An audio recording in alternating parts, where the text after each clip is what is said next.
Hello everyone and welcome back to Paddock Chats with RS. This is my first video of the 2023 season after a break and I am very excited to be back. We've seen 7 races this season and they've all been quite interesting so far. There have been so many new changes. We bid adieu to 4-time world champion Sebastian Vettel and we say hello to 3 new rookies, Oscar Piastri, Nick De Vries and Logan Sargent. Now, we learned so much about the cars from pre-season testing in Bahrain. We obviously saw that Red Bull has been extremely quick and have been continuing to dominate with their excellent straight line speed. We also saw that Aston Martin has been remarkably quick. They have been clocking fastest lap timings in pre-season testing and they have continued to convert this fast laps into podiums throughout the season. Now, let's see what the teams have been up to this season. So the first in the standings, we have Red Bull, who have been dominating this entire season. We have seen that they've won every single race this season. Verstappen has won 5 races and Perez has won 2 races. So let's see if they're able to uphold this standard throughout the season. Next up, we have Mercedes, who have been scoring great points this entire season and even brought home a double podium in Barcelona. Next, we have Aston Martin.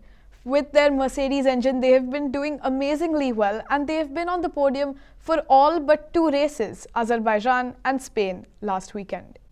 Next up, we have Ferrari. They are 4th in the championship and only 34 points away from Aston Martin. But they've been having a very bad season. They have not been able to convert anything to podiums and they've been having a lot of reliability issues with their engine. Now, Fred Vasseur, their team principal, said that they've been experimenting with new side pods and hopefully Ferrari fans will be able to see some happy surprises this season. Alpine is coming out to be a solid midfield team as we've seen Ocon and Gasly score very good points this season. So let's see if they're able to continue this streak. Next up, we have McLaren. McLaren has had a rough start this season and they did surprise fans in the Spanish Grand Prix by qualifying 3rd and 10th. However, they weren't able to convert this into points on Sunday. However, they have been working on their car and this shows a lot of promise for the rest of the season. Next up, we have Haas and Alfa Romeo. They are both tied at 8 points and have been showing really good improvement in qualifying and they're hoping to get better results in race day by working on their car. Next up, we have AlphaTauri, who haven't been having such a great season as compared to last year. They've still been trying to figure out the driver pairing of Yuki Tsunoda and Nick De Vries. So let's see what they can do this season as well. Lastly, we have Williams. Now, they have scored a point thanks to Alex Albon and they are still improving on their car and working on it to see how they can better their pace throughout the season. We also have to see what the rookie Logan Sargent can do in an F1 car, which we're all very excited since he is the first American driver in a very long time.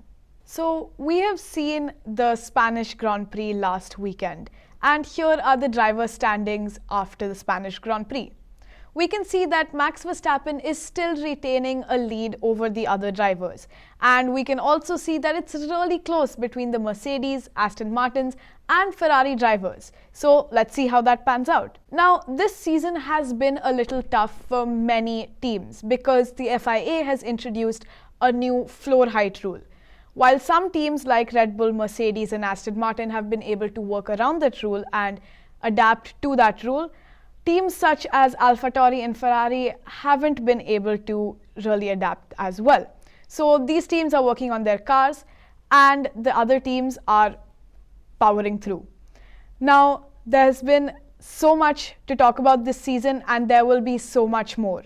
So thank you for watching everyone and stay tuned for more.